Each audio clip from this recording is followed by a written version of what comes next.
Hey, good morning. It's Barrett with Portakeeper. Welcome to the Portakeeper YouTube channel. This weekend, we're going to brew some of this free space coffee. It's been a very interesting coffee, and I got it from one of the guys that makes this next level Pulsar. So that's what we're going to brew on today, is this Pulsar. Pretty basic to do, but believe it or not, there's quite a few different recipes or just methodologies that you can use to brew. So I actually have 20 grams pre-ground. I actually use my Ditting, which is not on this bar. It's out in my garage. And it's just been a fantastic brew grinder. Not that these two behind me aren't, but when you have a Ditting, I'm going to use the Ditting for brew especially. So grabbing one of these papers. These papers are fantastic quality, so I don't even really wash them. I just throw one into the Pulsar and we'll start brewing. So to start, you can take off the top. It has this little dispersion screen on top. Works extremely well. Then you have like the barrel and the base. And what I like to do is I like to make sure that it's closed. The more you use it, the more you'll kind of know which way the valve goes. To use it, simply just place the paper in the bottom and snugly fit the barrel on top. So pretty simple setup. I'm gonna put my cup down.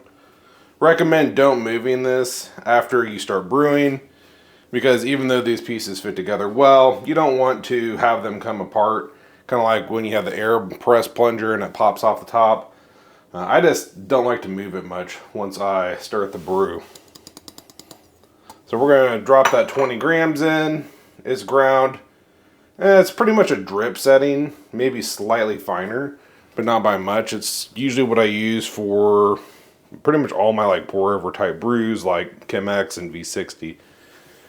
Now let's just reposition the camera. I got my kettle heated up, a little bit warm. It's 202 degrees off to the side. I'm going to use this external timer because this one always wants to time out on this time more. So go figure. So I just wanted to have a good timer. So let's reposition. Okay, so let's just go ahead and put our lid on and turn on our scale. Click the tare. And you can do just a lot of different things with this. Today we're going to do a pretty basic drip brew with a nice bloom at the beginning. We have the valve completely closed. I'm going to go ahead and click the start button and grab my kettle. And what we're going to do is we're going to bloom with about 60 grams. And typically they've said to maybe have this cracked open a little bit. And that just really allows the water to get through the grounds. And then as soon as it starts to drip, which is hard to see, we're going to close it. That's just going to tell me that all the grounds are completely wet. Next, something that I've never done before is a wet WDT. So I have my WDT tool right here. And I noticed when I went in a circle, what you're going to do is you're going to get a mound. And we don't want a mound. So we're going to kind of like go like we're mowing the lawn. And then we're going to go crisscross.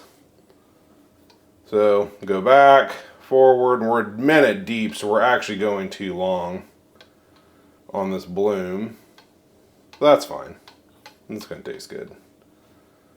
And just go back and forth. You're just really saturating the grounds. I usually go 2 or 3 times.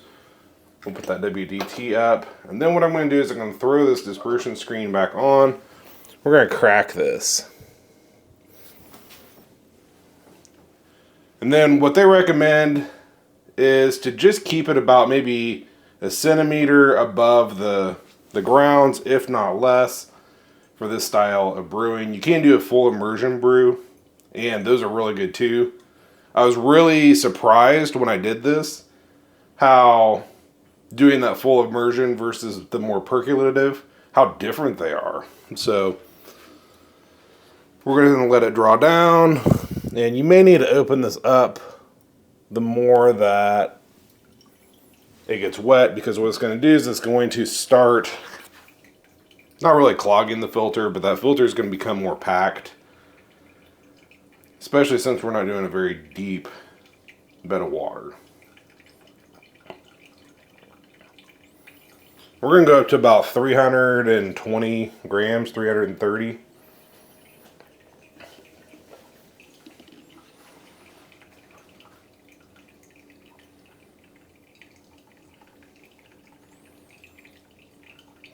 You don't really need to move the kettle around. It's kind of maybe just a bad habit. They also recommend if you're dumping it, kind of don't aim for one of the holes, aim for the middle, because it'll shoot through that hole and it'll potentially disrupt your grounds, but I've not really noticed that very much. I usually just try to pour it down the middle. Does a pretty good job of dispersing all the water evenly across the top. So we went a little bit long talking about the WDT, but we're at about a lapse time of 3.5 minutes. And this brew usually goes, for me, at least 4 to 4.5 minutes. And on a V60 or something, it's kind of like a big no-no. But on this style of brew, it's just been coming out extremely rich, not bitter, really good. Let's do 330. We're just gonna let it draw down. So hopefully you can see that screen as it's dripped all the water across the top. It does build a bed of grounds, and it's gonna start drawing that water down through it. It's gonna take a minute. Okay, so it's pretty much drawn completely down, and what I like to do is just shut off the valve. And I'm gonna pull this barrel off. We'll take a look at the ground bed here in a second. It is interesting that you can go fairly fine with this brew, but going much coarser can be very great as well. I went pretty much medium, middle of the road, a drip style, possibly slightly fine on your drip setting, but that's just really where I like it. And so far, that's just kind of been the sweet spot for these beans. These are very dense beans. Even though they are washed, they've been just extremely complex. I'm gonna go ahead and pull this off carefully just so that we can take a look at it. Normally I'd probably do this over the trash. Let's move the camera. So you can see we have a nice flat bed, and that's amazing because what it's doing is it's pulling that water all the way through that bed of coffee, through that filter, and you're not getting any, you don't have that cone shape that's going to bog down your brew. You're not going to have the outer edge extraction that you're going to get with some of your V60s and stuff like that. So really an interesting brewer. It's the first of its kind that I've tried personally. I know a lot of people, they'll kind of mention AeroPress. It's totally different.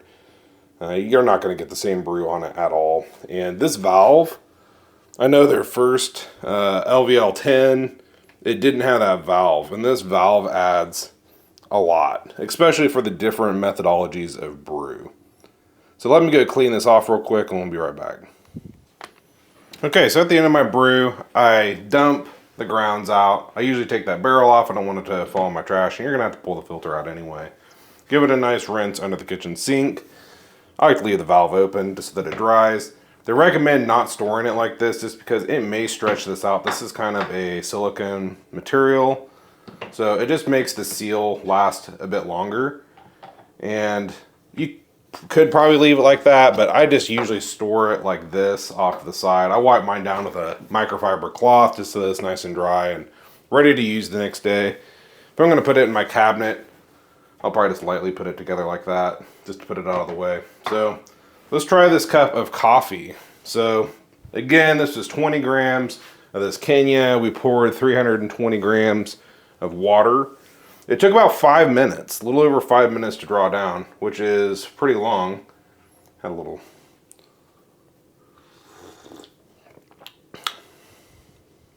This is such a solid cup, and this is so different. Now, using quality coffee, it's gonna make a big difference. I've noticed that going a little bit darker roast for me, which I typically don't gravitate to. This isn't a dark roast. This is a medium roast, but I usually go really light with my espresso, and I tried some of my espresso beans that I just finished up yesterday in it, and it was okay, but it didn't really bring out all the complexities. So being a really light bean, they can pull through the espresso machine and come out with some really complex flavors. I felt like they're a little bit more muted, and it's not really the brewer, it's the beans. But a bean like this has been just absolutely fantastic. So don't let this be your only recipe. This is more of the percolative brew. I've tried a full immersion and this is totally different. I might do another one this morning and just do a full immersion. Probably won't do it on video, but this is very different. It's really hard to explain. Just the mouthfeel, or that's more of an espresso term, but just the savoriness in your mouth is quite a bit different. So thanks for watching. Hit subscribe. I'm really new to this myself, so a V60, I'm really used to just pouring a V60. It'll come out. This, since there's more than one brew method, it's kind of throwing me for a loop a little bit because there's so many options. Go to their website. They actually have a couple written down on the page for the next level Pulsar. And I've talked to the guys that made this, and this is one of the, I can't remember which guy, he said that this is pretty much his favorite method for brewing with this brewer. So hit that subscribe and make sure to come back because we're going to be doing more on this Pulsar soon. Thanks.